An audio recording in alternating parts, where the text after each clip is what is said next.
Item ಯಾವುದೇ ಇರಲಿ try ಮಾಡಿ ಆಚಿ ಚಿಕನ್ ಮಸಾಲಾ. ತಮಿಳುನಾಡಲ್ಲಿ 5 ದಿನಗಳ ಹೈ ಡ್ರಾಮಾಗೆ ಕೊನೆಗೂ ತೆರೆ ಬಿದ್ದಿದೆ. ಮ್ಯಾಜಿಕ್ ನಂಬರ್ ದಾಟಿದೆ ವಿಜಯ್ ಅವರ ಟಿವಿಕೆ ಪಕ್ಷ. ವಿಜಯ್ಗೆ ಬೆಂಬಲವನ್ನ ಘೋಷಣೆ ಮಾಡಿದ್ದಾರೆ ವಿಸಿಕೆ ಶಾಸಕರು. ತಮಿಳುನಾಡಲ್ಲಿ 5 ದಿನಗಳ ಕಾಲದ ಹೈ ಡ್ರಾಮಾ ಇದು. ಅಂದ್ರೆ 4ನೇ ತಾರೀಕು ರಿಸಲ್ಟ್ ಅನೌನ್ಸ್ ಆಗಿತ್ತು. ಅಲ್ಲಿಂದ ಇಲ್ಲಿವರೆಗೂ ಸಾಕಷ್ಟು ಡೆವಲಪ್ಮೆಂಟ್ಸ್ ಆಗ್ತಾ ಇತ್ತು. ಕೊನೆಗೂ ಇದಕ್ಕೆಲ್ಲ ತೆರೆ ಬಿದ್ದಿದೆ. ಮ್ಯಾಜಿಕ್ ನಂಬರ್ ದಾಟಿದೆ ವಿಜಯ್ ಅವರ ಟಿವಿಕೆ ಪಕ್ಷ. ವಿಜಯ್ಗೆ ಬೆಂಬಲವನ್ನ ಘೋಷಣೆ ಮಾಡಿದ್ದಾರೆ ವಿಸಿಕೆ ಶಾಸಕರು. ಜೊತೆಗೆ ಮುಸ್ಲಿಂ ಲೀಗ್ ಪಕ್ಷದಿಂದಲೂ ವಿಜಯ್ಗೆ ಸಪೋರ್ಟ್ ಸಿಗ್ತಾ ಇದೆ. ಹೀಗಾಗಿ 116ರಿಂದ 120ಕ್ಕೆ ಏರಿದೆ ವಿಜಯ್ ದಳಪತಿ ಬಲ. ಸರ್ಕಾರ ರಚನೆಗೆ ವಿಜಯ್ಗೆ ಸರಳ ಬಹುಮತ ಸಿಕ್ಕಿದೆ. ತಮಿಳುನಾಡಿನಲ್ಲಿ ನಂಬರ್ ಗೇಮ್ ಕೊನೆಗೂ ಅಂತ್ಯವಾಗಿದೆ. ತಮಿಳುನಾಡು ಸರ್ಕಾರ ರಚನೆಯ ಸಸ್ಪೆನ್ಸ್ ಏನಿತ್ತು ಅದು ಎಂಡ್ ಆಗಿದೆ. ವಿಜಯ್ ದಳಪತಿಗೆ ಬೆಂಬಲವನ್ನ ಘೋಷಣೆ ಮಾಡಿದೆ ವಿಸಿಕೆ ಪಕ್ಷ. ಹಲವಾರು ದಿನಗಳಿಂದ ನಡೀತಾ ಇದ್ದಂತಹ ಗೊಂದಲಕ್ಕೆ ಕೊನೆಗೂ ಕೂಡ ತೆರೆ ಬಿದ್ದಿದೆ. ಘೋಷಣೆಗೂ ಮುನ್ನ ಹಲವಾರು ಸುತ್ತಿನ ಮಾತುಕತೆ ಕೂಡ ನಡೀತು. ಮಾತುಕತೆಯನ್ನ ನಡೆಸಿ ಅಧಿಕೃತವಾಗಿ ಬೆಂಬಲವನ್ನ ಅನೌನ್ಸ್ ಮಾಡಲಾಗಿದೆ. ಹಾಗೆ ಗವರ್ನರ್ಗೆ ಬೆಂಬಲ ಘೋಷಣಾ ಪತ್ರವನ್ನ ರವಾನೆ ಮಾಡಿದೆ ವಿಸಿಕೆ ಪಕ್ಷ. ವಿಸಿಕೆ ಪಕ್ಷದ ಅಧ್ಯಕ್ಷ ತಿರುಮಾವಲನ್ ಅಧಿಕೃತವಾಗಿ ಬೆಂಬಲವನ್ನ ನೀಡಿದ್ದಾರೆ. ಒಂದು ಲೆಟರ್ ಕೂಡ ನೀಡಿದ್ದಾರೆ ಗವರ್ನರ್ಗೆ. ಅಂದ್ರೆ ನಾವು ಅಧಿಕೃತವಾಗಿ ಬೆಂಬಲವನ್ನ ನೀಡ್ತಾ ಇದ್ದೇವೆ ಅಂತ ನೀವು ಕೂಡ ದೃಶ್ಯದಲ್ಲಿ ನೋಡ್ತಾ ಇದ್ದೀರಾ. ಕೊನೆಗೂ ಅಂದ್ರೆ 4ನೇ ತಾರೀಕು ರಿಸಲ್ಟ್ ಬರುತ್ತೆ. ರಿಸಲ್ಟ್ ಕೂಡ ಸಾಕಷ್ಟು ಕುತೂಹಲ ಮೂಡಿಸಿತ್ತು. ಕೊನೆಗೂ ದಳಪತಿ ವಿಜಯ್ ಅವರು ಅಂದ್ರೆ ದಳಪತಿ ವಿಜಯ್ ಕಿಂಗ್ ಮೇಕರ್ ಆಗಬಹುದು ಅಂತ ಅನ್ಕೊಂಡಿದ್ರು. ಬಟ್ ಅವರೇ ನಿಜವಾದ ದಳಪತಿ ಕೂಡ ಆದ್ರು. ಆದ್ರೆ ಇಲ್ಲಿವರೆಗೂ ಕೂಡ ಸಾಕಷ್ಟು ಸರ್ಕಸ್ ಪಟ್ರು. ಯಾಕಂದ್ರೆ 108 ಸ್ಥಾನಗಳನ್ನ ಟಿವಿಕೆ ಪಕ್ಷ ಗೆದ್ದಿದ್ರು ಕೂಡ ಮ್ಯಾಜಿಕ್ ನಂಬರ್ 118 ಮ್ಯಾಜಿಕ್ ನಂಬರ್ ತಲುಪುವಲ್ಲಿ ಅದು ವಿಫಲವಾಗಿತ್ತು. ಹೀಗಾಗಿ ಸಾಕಷ್ಟು ಸರ್ಕಸ್ ಆಯಿತು. ಮೊದಲನೇದಾಗಿ ಕಾಂಗ್ರೆಸ್ ಪಕ್ಷ ತನ್ನ ಬೆಂಬಲವನ್ನ ಸೂಚನೆ ಮಾಡ್ತು. ಅಂದ್ರೆ ಅದರಲ್ಲಿ 5 ಶಾಸಕರ ಬೆಂಬಲ ಸಿಕ್ತು. ಆದ್ರೆ 108ರಲ್ಲಿ ವಿಜಯ್ ಅವರೇ 2 ಕ್ಷೇತ್ರದಿಂದ ಗೆದ್ದಿರೋದ್ರಿಂದ -1 107 ಆಗಿತ್ತು. ಅದಕ್ಕೆ 5 ಶಾಸಕರು ಆಡ್ ಆನ್ ಆದ್ರು. ಹಾಗೆ ಇನ್ನೂ ಕೂಡ 118 ಮ್ಯಾಜಿಕ್ ನಂಬರ್ ರೀಚ್ ಮಾಡೋದಕ್ಕೆ ಬೇಕಿತ್ತು, ಶಾಸಕರ ಬೆಂಬಲ ಬೇಕಿತ್ತು. ಹೀಗಾಗಿ ಏನಾಗುತ್ತೆ ಅಂದ್ರೆ ದಿನಕ್ಕೊಂದು ಬದಲಾವಣೆ, ದಿನಕ್ಕೊಂದು ಕ್ಷಣಕ್ಕೊಂದು ಟ್ವಿಸ್ಟ್ ಸಿಗ್ತಾ ಇತ್ತು. ಆದ್ರೆ ಕೊನೆಗೂ ಕೂಡ ತಮಿಳುನಾಡಲ್ಲಿ 5 ದಿನಗಳ ಹೈ ಡ್ರಾಮಾಗೆ ತೆರೆ ಬಿದ್ದಿದೆ. ಮ್ಯಾಜಿಕ್ ನಂಬರ್ ದಾಟಿದೆ ವಿಜಯ್ ಅವರ ತಮಿಳಿಗ ವೆಟ್ರಿ ಕಳಗಂ ಪಕ್ಷ. ಕೇರಳ ಪ್ರವಾಸವನ್ನ ರದ್ದು ಮಾಡಿದ್ದಾರೆ ರಾಜ್ಯಪಾಲ ರಾಜೇಂದ್ರ ವಿಶ್ವನಾಥ್ ಅವರನ್ನ ಭೇಟಿಯಾಗಿದ್ದಾರೆ ದಳಪತಿ ವಿಜಯ್. ಚೆನ್ನೈನ ಲೋಕಭವನದಲ್ಲಿ ಟಿವಿಕೆ ವಿಜಯ್ ಅವರು ಗವರ್ನರ್ನ ಭೇಟಿಯಾಗಿದ್ದಾರೆ. ಸರ್ಕಾರ ರಚನೆಗೆ 4ನೇ ಬಾರಿಗೆ ಹಕ್ಕನ್ನ ಮಂಡಿಸಿದ್ದಾರೆ ದಳಪತಿ ವಿಜಯ್. 120 ಶಾಸಕರ ಬೆಂಬಲ ಇರುವ ಬಗ್ಗೆ ಮಾಹಿತಿಯನ್ನ ನೀಡಿದ್ದಾರೆ ವಿಜಯ್. ರಾಜ್ಯಪಾಲರಿಗೆ 120 ಶಾಸಕರ ಬೆಂಬಲ ಪತ್ರವನ್ನು ಕೂಡ ನೀಡಿದ್ದಾರೆ ದಳಪತಿ ವಿಜಯ್. ಹೀಗಾಗಿ ಲೆಟರ್ ಕೂಡ ಸಿಕ್ಕಾಗಿದೆ. ಇವತ್ತೇ ಸಿಎಂ ಆಗಿ ವಿಜಯ್ ಪ್ರಮಾಣ ವಚನವನ್ನ ಸ್ವೀಕರಿಸ್ತಾರಾ ಅನ್ನೋದು ಸದ್ಯದ ಪ್ರಶ್ನೆ.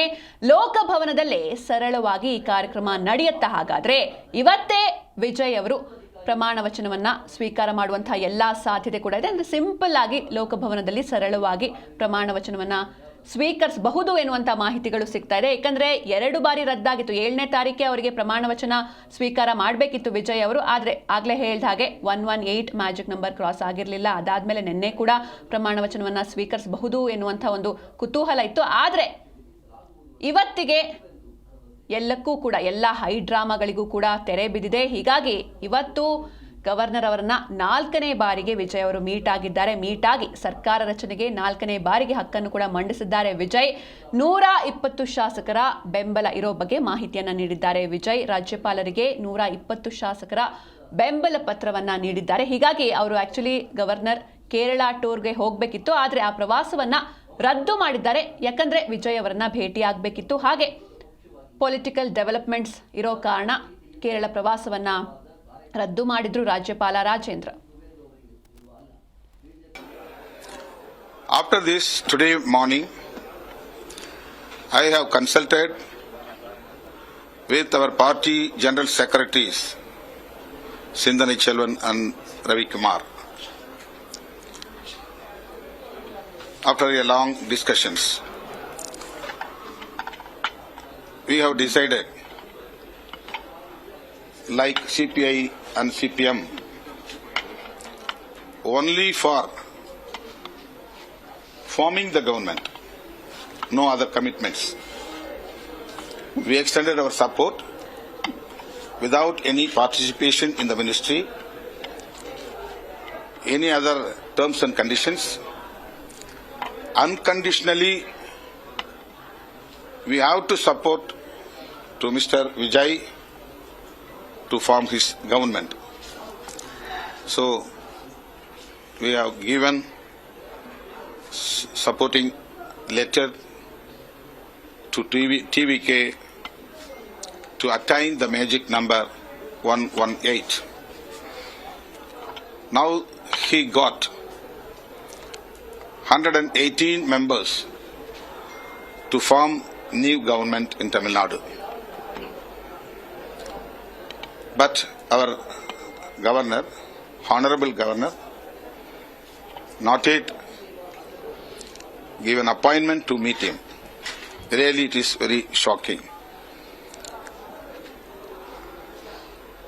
It is not right one. He has to allow him to form the government peacefully. I request ಈ ಬಗ್ಗೆ ಹೆಚ್ಚಿನ ಮಾಹಿತಿಯನ್ನ ನೀಡ್ತಾರೆ ನಮ್ಮ ಪ್ರತಿನಿಧಿ ಅನಂತರಾಮಯ್ಯ. ಅನಂತಿನ್ನು ಅಂತೂ ಇಂತೂ ಟಿವಿಕೆ ಪಕ್ಷಕ್ಕೆ ಬೆಂಬಲ ಸಿಗ್ತಾ ಇದೆ. ಹೀಗಾಗಿ ಇವತ್ತೇ ಸಿಎಂ ಆಗಿ ದಳಪತಿ ವಿಜಯ್ ಅವರು ಪ್ರಮಾಣ ವಚನವನ್ನ ಸ್ವೀಕರಿಸ್ತಾರಾ, ಹೇಗೆ ಅಂತ ಏನಿದೆ ಡೆವಲಪ್ಮೆಂಟ್ಸ್?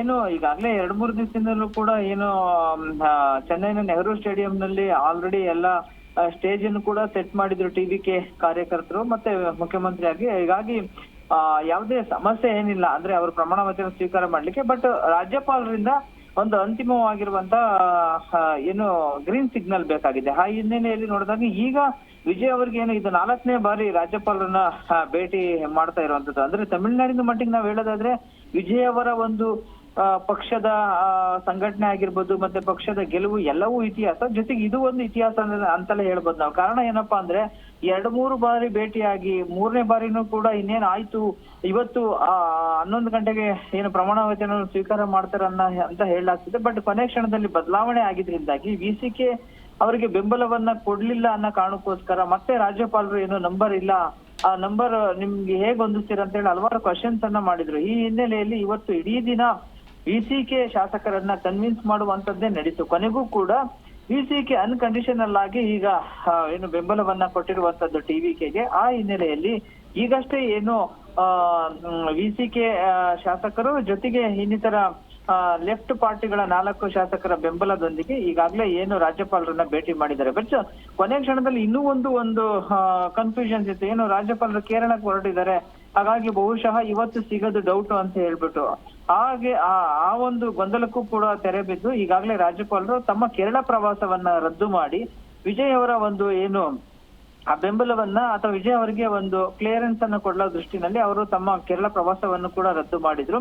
ಈಗಾಗಲೇ ಏನು ವಿಜಯ್ ಅವರು ರಾಜ್ಯಪಾಲರನ್ನ ಭೇಟಿ ಮಾಡಿದರೆ, ಭೇಟಿ ಮಾಡಿ ತಮಗಿರುವಂತಹ ಶಾಸಕರ ಬೆಂಬಲ ನೋಡಿ, ಅದೃಷ್ಟ ಒಂದ್ಸತಿ ಒದಗ್ ಬಂದ್ರೆ ಹೆಂಗ್ ಬರುತ್ತೆ ಅನ್ನೋದಕ್ಕೆ ಮತ್ತೊಂದು ಉದಾಹರಣೆ ಏನಪ್ಪಾ ಅಂದ್ರೆ IUML ಅವರು ಈಗ 2 ಶಾಸಕರು ಕೂಡ ಇವರಿಗೆ ಬೆಂಬಲವನ್ನ ಘೋಷಣೆ ಮಾಡಿದ್ದಾರೆ. ಆ ಮುಖಾಂತರವಾಗಿ ವಿಜಯ್ ಅವರ ನಂಬರ್ಸ್ ಇವಾಗ 121 ಆಗಿದೆ. ಅಂದ್ರೆ ಅವ್ರಿಗೆ ಟಾರ್ಗೆಟ್ ಇದ್ದಿದ್ದು 118. ಬಟ್ ಈಗಾಗಲೇ ಏನು IUML ಕೂಡ ಬೆಂಬಲವನ್ನ ಕೊಟ್ಟಿದ್ರಿಂದಾಗಿ 121 ಅಂದ್ರೆ 108 ಸೇರಿ ಸ್ಪೀಕರ್ ಅನ್ನ ಹೊರತುಪಡಿಸಿ 121 ಈಗಾಗಲೇ ಅವರ ಒಂದು ಟೋಟಲ್ ವಿಜಯ್ ಸರ್ಕಾರದ ಒಂದು ನಂಬರ್ಸ್ ಆಗುತ್ತೆ. ಅಂದ್ರೆ 2 ನಂಬರ್ಗೋಸ್ಕರ 3-4 ದಿವಸದಿಂದ ಪರದಾಡಿದ್ರು. ಬಟ್ IUML ಅವರು ವಿಸಿಗೆಗಿಂತ ಮುಂಚೆನೆ ಏನಾದ್ರು ಒಂದ್ ವೇಳೆ ಬೆಂಬಲ ಕೊಟ್ಟಿದ್ರೆ ಇಷ್ಟೊಂದು ಸಮಸ್ಯೆ ಕೂಡ ಆಗ್ತಿರ್ಲಿಲ್ಲ. ಅಂದ್ರೆ ಇದನ್ನೇ ಹೇಳೋದು ನಾವು, ಒಂದ್ಸತಿ ಅದೃಷ್ಟ ಬಂದ್ರೆ ಹಿಂಗ್ ಬರುತ್ತೆ ಅಂತ ಹೇಳ್ಬಿಟ್ಟು. ಬಟ್ ಫೈನಲಿ IUML ಕೂಡ ವಿಸಿಕೆ ಜೊತೆಗೆ ಬೆಂಬಲವನ್ನ ವ್ಯಕ್ತಪಡಿಸಿದ್ರಿಂದಾಗಿ ವಿಜಯ್ ಅವರಿಗೆ ಇನ್ನೊಂದಷ್ಟು ಸ್ವಲ್ಪ ಅಂದ್ರೆ ಮತ್ತಷ್ಟು ಶಕ್ತಿ ಬಂದಂತೆ ಆಗಿದೆ ಅಂತಲೇ ಹೇಳ್ಬೋದು. ಈ ಮುಖಾಂತರವಾಗಿ ವಿಜಯ್ ಅವರು ಒಂದು ಹಾದಿ ಸುಗಮವಾಗಿದೆ. ಈಗ ರಾಜ್ಯಪಾಲರು ಓಕೆ ಅನ್ನೋ ಒಂದು ಏನು ಅನುಮತಿಯನ್ನ ಕೊಟ್ರೆ ಇವತ್ತು ಸಂಜೆ ಒಳಗಾಗಿ, ಅಂದ್ರೆ ಈಗೇನು ಸಮಯ ಈಗ 7:10 ಆಗಿದೆ, ಬಹುಶಃ 9 ಗಂಟೆ ಒಳಗಾಗಿನೇ ಏನು ಪ್ರಮಾಣ ವಚನವನ್ನ ಸ್ವೀಕಾರ ಮಾಡುವಂತಹ ಎಲ್ಲ ಸಾಧ್ಯತೆಗಳು ಇದೆ. ಯಾಕಂದ್ರೆ ನಾಳೆ ಏನು ಹೇಳಕ್ ಬರಂಗಿಲ್ಲ. ಅನಂತ್, ಈಗ ಬೆಂಬಲ ನೀಡಿರುವಂತಹ ಪಕ್ಷಗಳು ವಿಸಿಕೆ ಆಗಿರ್ಬೋದು ಅಥವಾ ಯಾವೆಲ್ಲ ಪಕ್ಷಗಳು ಬೆಂಬಲ ನೀಡ್ತಾ ಇವೆ, ಅವು ಏನಾದ್ರೂ ಕಂಡೀಷನ್ಸ್ ಇಟ್ಟಿದ್ಯಾ, ಹೇಗೆ?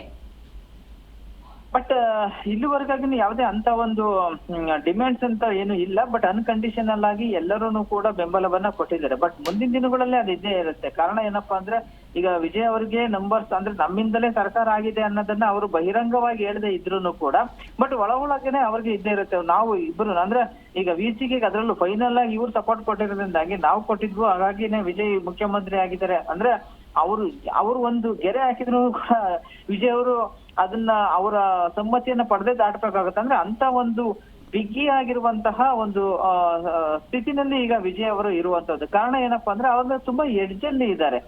ಹಾಗಾಗಿ ಮುಂದಿನ ದಿನಗಳಲ್ಲಿ ಅಂದ್ರೆ ಇವತ್ತು ಅವರು ಮುಖ್ಯಮಂತ್ರಿಯಾಗಿ ಪ್ರಮಾಣ ವಚನವನ್ನು ಸ್ವೀಕಾರ ಮಾಡಿದ ನಂತರದ ದಿನದಲ್ಲಿ ಅಂದ್ರೆ ನೆಕ್ಸ್ಟ್ ಡೇಗೆನೆ ಪೋರ್ಟ್ಫೋಲಿಯೋ ಹಂಚಿಕೆ ಪ್ರಕಾರ ಖಂಡಿತವಾಗೂ ಕೂಡ ಫಸ್ಟ್ ಪ್ರಿಫರೆನ್ಸ್ ಕಾಂಗ್ರೆಸ್ ಅಂದ್ರೆ ಕಾಂಗ್ರೆಸ್ ಹಾಗೆ ನೋಡಿದ್ರೆ ಕಾಂಗ್ರೆಸ್ನವರು ಮೊದಲಿಗೆ ಕೊಟ್ಬಿಟ್ರು. ಅಂದ್ರೆ ಈ ತರ ಯಾವುದೇ ಆಟ ಆಡಿಸ್ಲಿಕ್ಕೆ ಹೋಗ್ಲಿಲ್ಲ. ಅವರು ಅನ್ಕಂಡೀಷನಲ್ ಆಗಿ DMK ಜೊತೆ ಮೈತ್ರಿ ಇದ್ರೂ ಕೂಡ ಅದನ್ನ ಮೀರಿ ಏನು ವಿಜಯ್ ಅವರಿಗೆ ಬೆಂಬಲವನ್ನ ಕೊಟ್ಟಿದ್ರು.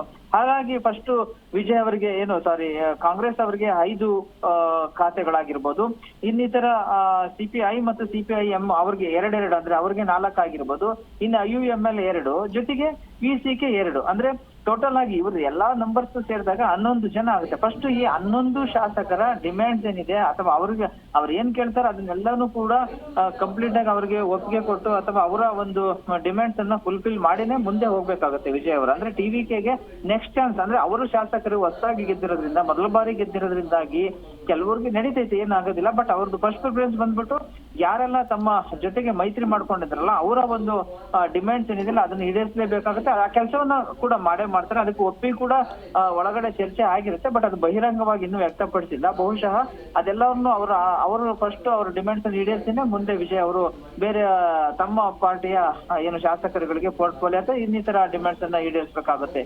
ಸಿಂಚನ. ಓಕೆ, ಥ್ಯಾಂಕ್ ಯು ಅನಂತರಾಮಯ್ಯ ನಿಮ್ಮೆಲ್ಲ ಡೀಟೇಲ್ಸ್ಗಾಗಿ.